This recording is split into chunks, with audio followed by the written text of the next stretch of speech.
Welcome to the Junior Golf Podcast, a podcast dedicated to helping parents and juniors navigate through the journey of junior golf. From fitness to mental coaching, we cover it all on this podcast. Here's your host, Ro Thompson.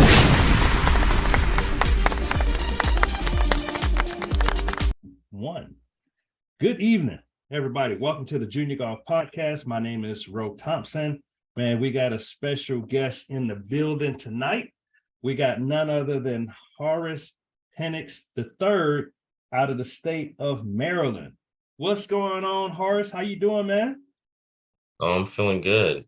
Feeling blessed. Doing good. Great, man. Great. Well, it's a pleasure to have you on, man. And we got a lot to talk about tonight. But before we get into all the specifics about, some of the things you've done in junior golf, tell us a little bit about yourself. Well, I'm from Clinton, Maryland. I was born in Charlotte, North Carolina, but I was just raised in Maryland. Raised in the Prince George's County area. And I played golf around there in that area. Then I just grew up in the ranks around there. Okay, good deal. So, man, how did you get your start in the game of golf? How old were you? What age did you get started? How did you, get into the game? I got started at the age of 13. My dad taught me, but I was really inspired by him teaching my older sister. Okay. Like in the backyard, he used to always pitch to the back of the fence, and I was always into basketball.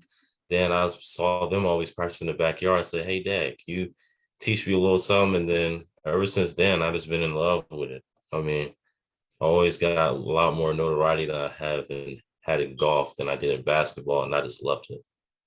Good. So you say you played a little basketball too? Yes, I did. Good. How now? I know at some point you probably stopped playing basketball. How old were you when you stopped playing basketball? 14. 14.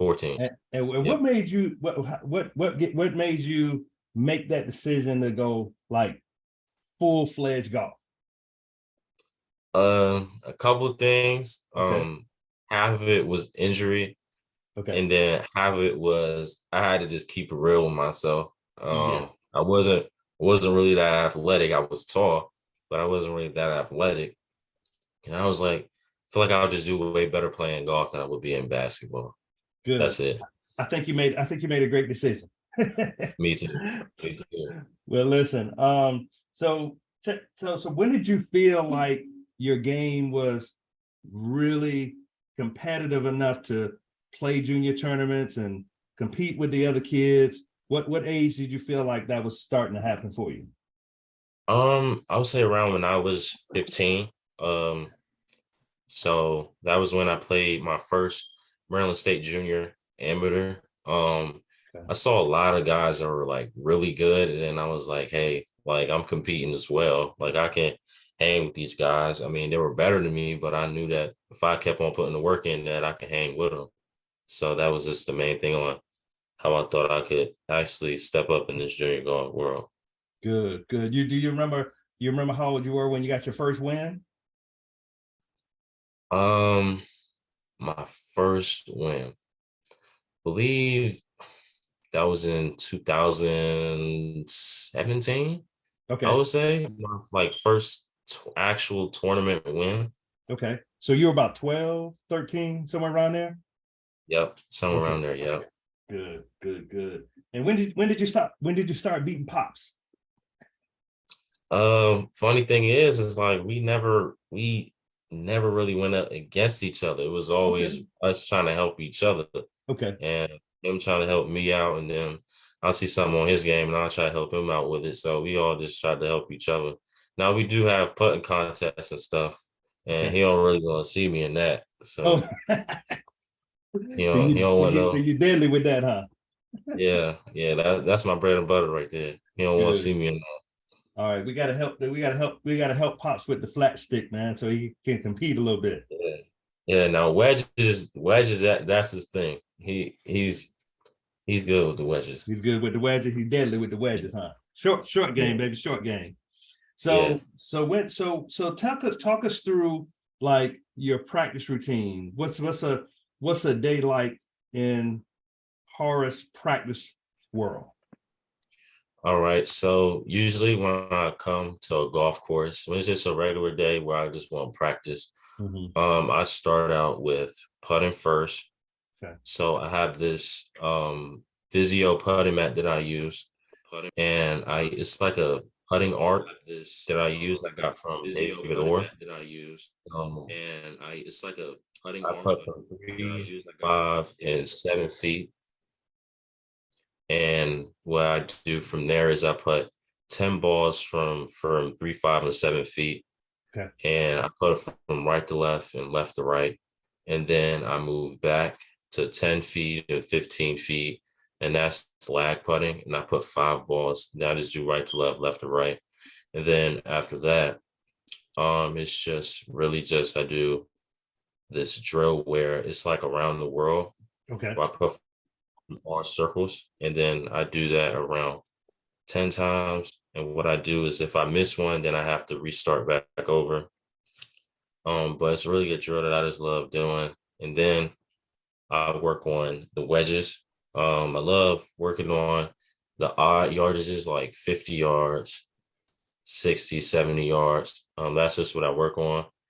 And how I do that is I measure out to where a sign is, or I will have my own like little launch monitor with me when I'm out there practicing. And then I'll just do like a combine out there from 50 all the way to 120 yards.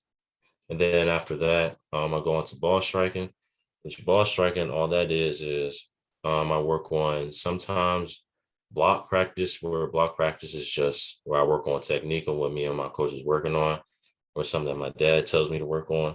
Right. Or I work on from working the ball left to right, right to left, hitting it high cuts, high draws, low cuts, just working it around. So basically just working on all parts of my game. And that's just how I practice.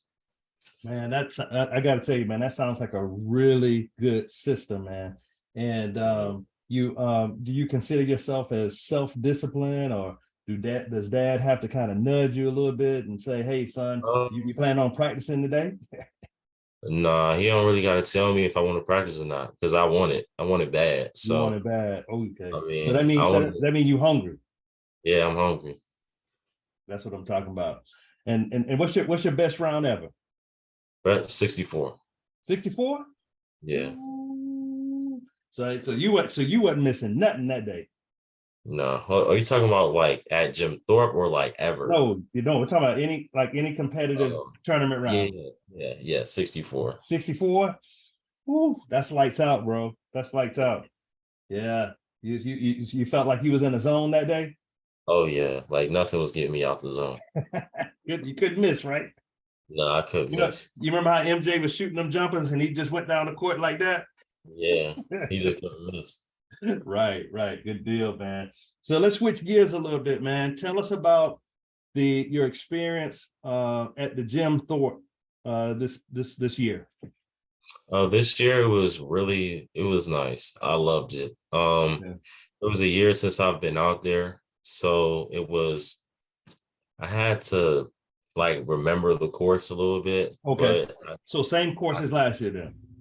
Mm-hmm. Okay. Yeah. Just feel like they moved us back a little bit. So after that, it was really windy. Wind was blowing about 15, 20, okay. 50, 20 miles an hour. So in Maryland, we get a decent amount of wind. So I kind of knew how to flight my ball down with irons and wedges. And that's just something I just had to adjust to, because I had to basically do that every time because of just how windy it was. But other than that, other than playing, it was really nice meeting all the pros out there that like I saw like on Instagram. I was like, hey, like I know this person, or I saw this person before. And I was kind of like just kind of comparing my game to the pros on what they were doing and what I was doing. Right. And then the kids as well. Just seeing them, just seeing what they were doing and stuff, because I haven't seen them in a while. Right. My friends or what have you. So it was cool.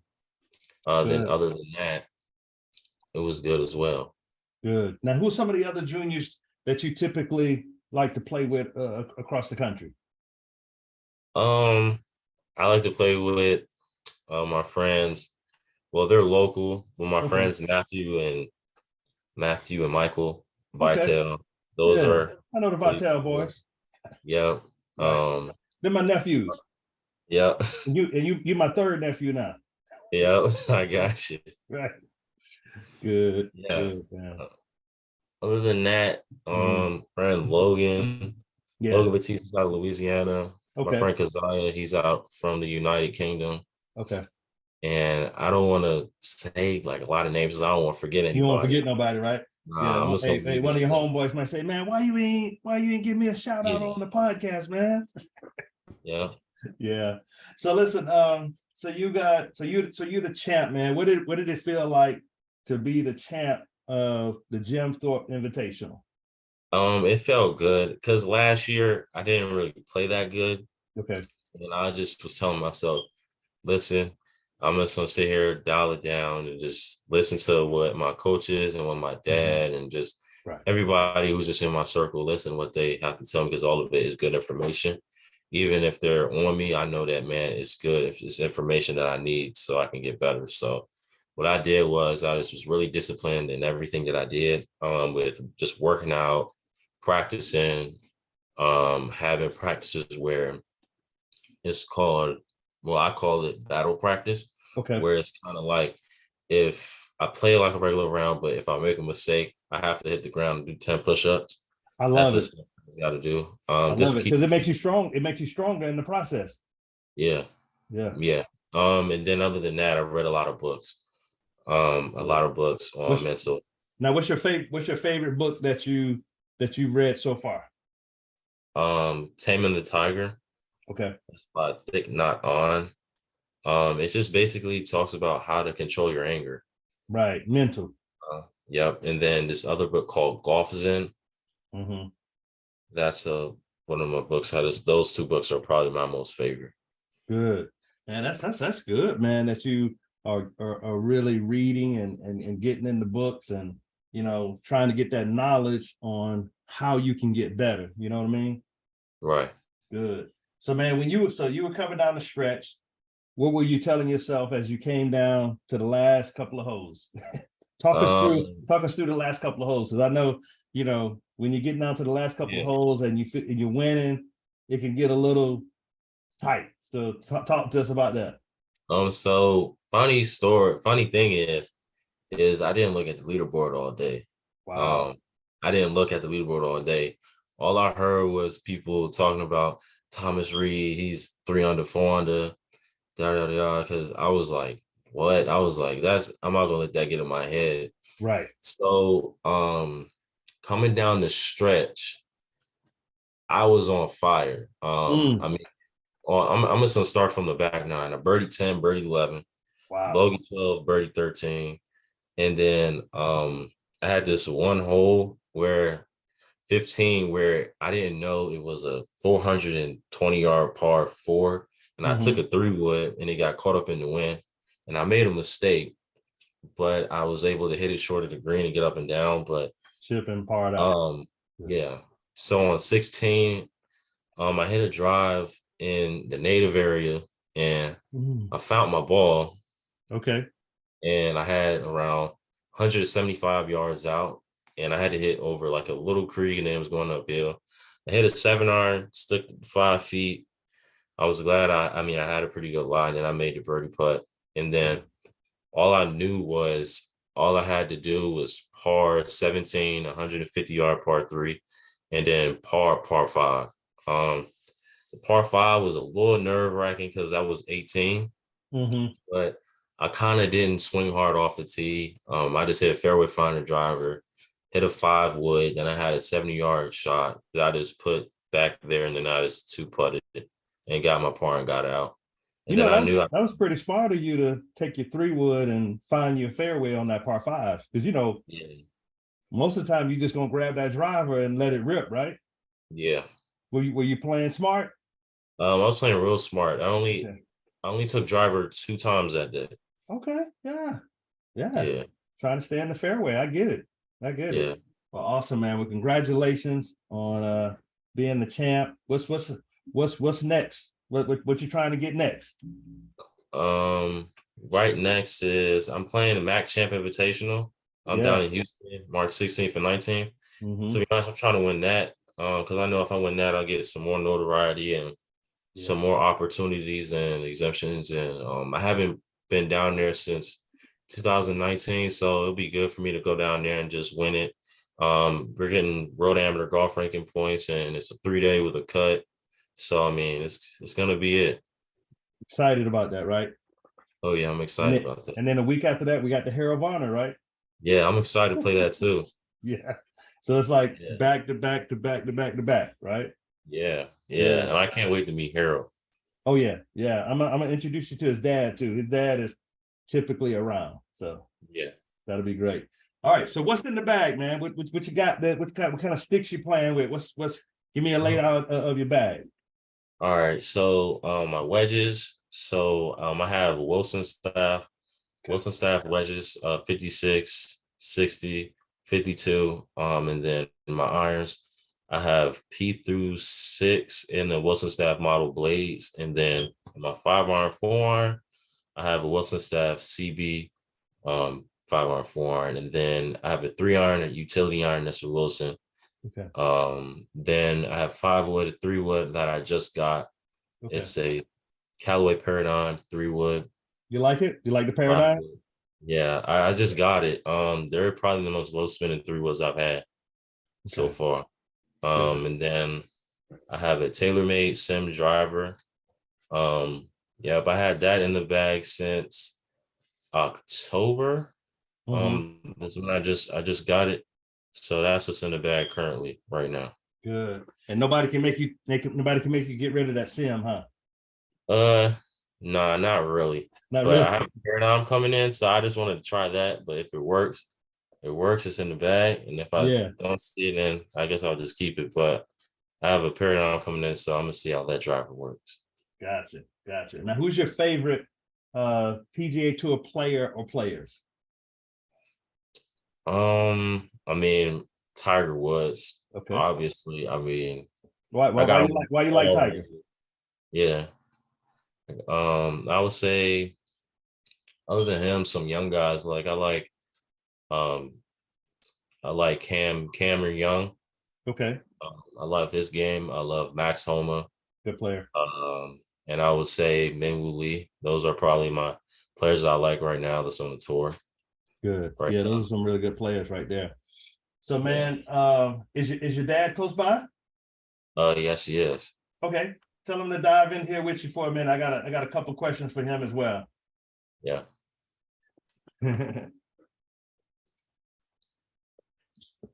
Yeah, he's coming. Okay, good. All right. How you doing, sir? Big Horace, what's going on, bro? How's everything? Man, everything's everything, man. Good to have y'all on the podcast tonight, man. Grateful. Thank you for having us. Man, you're welcome, man. So listen, got a question for the parents. So, man, talk to what advice would you give to junior parents? When as you look at this journey, what would be a couple of pieces of advice that you would give to the parents to prepare for this journey? I'm gonna be honest, Mr. Thompson. My advice is not going to be for the parents that I guess see golf kind of from that perspective of I just want my child to have fun. I want them to have fun, but if they're going to attack it from this kind of level of playing against the best, I would say find the best instructors you can. Gotcha. Make sure they have a base and something that is proven. And then I would really be sincere on making sure that they don't get in multi-day events before they're ready, so it doesn't kill their rankings correct before they make it. And I think a kid should be shooting probably in the mid to low 70s before you really start putting them out there, because it's so competitive that they will kill their junior ranking and won't even be looked at by certain colleges that they want. So that would be my advice where, me and Horace kind of messed up at. We jumped out too quick. And so for a lot of schools we were interested in or places we wanted to go, they just did not see him as a possible player that they would consider because of all the tournaments we played before he was ready. Gotcha. So that's what I would say.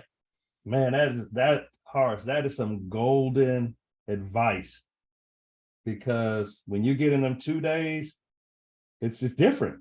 Yeah. I mean, those are the best of the best typically. And like you said, if you're not shooting low 70s, maybe mid 70s at worst, yeah, it can kill your rankings. Yeah, and it hurts the kid. I mean, if you let them learn at the golf course and they start grinding it out, playing the junior leagues, let them play the 1 days, make them play the 9 holes when they're really young, they'll start understanding scoring. And then that's when you want to introduce them to the world. I think too many people do it way too early. And the fundamentals, I think, is so important, because even at the advanced stage that Horace is playing and some of his friends, you see a lot of fundamental errors. And I think that's a big issue. Fundamentals are so important in golf. A lot of other sports, you can hide them, but you can't hide them in golf. You're going to get exposed eventually. Right. Hey, that's you're exactly right, Horace. You're exactly right. Well, listen, man, I appreciate y'all agreeing to come on. And Horace, the third, man, how can our listeners reach out to you or follow you on your social media? So my Instagram is HP3_golf. That's my Instagram handle. If any of you guys want to follow my journey on junior golf, pro golf, and just my journey and just in general in life. Good. Now, what's your 5-year, 10-year game plan, Lil Horace? Most definitely in just improving my game. So I'm gonna go off to college soon, playing college golf, and then seeing the pros playing pro golf. I'm already playing mini tours right now, so I kind of have a little bit like how it is. Experience. Yeah, so a little bit more experience, and then possibly playing Corn Ferry qualifying and Asia Tour qualifying, more so around there, and just going to the PGA Tour. I mean, that's the end goal. Good. But man, those are some really good goals. Impressive win at the JTI. We looking forward to hanging out with you at the MAC Champ. And again, man, thank you. We appreciate you coming on the podcast tonight.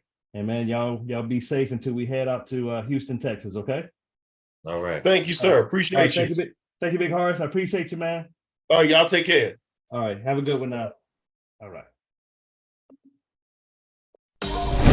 Thank you for listening to the Junior Golf Podcast. You can follow us on Facebook, YouTube, Instagram, and TikTok. We hope you enjoyed this new episode, and if you did, please leave us a review on Apple Podcasts and Spotify. Please share this episode with others who may be interested in this topic. Also, feel free to let us know what topics you'd like to see covered in future episodes. Get in touch in the comments or on any of our social media networks. See you next week for a new episode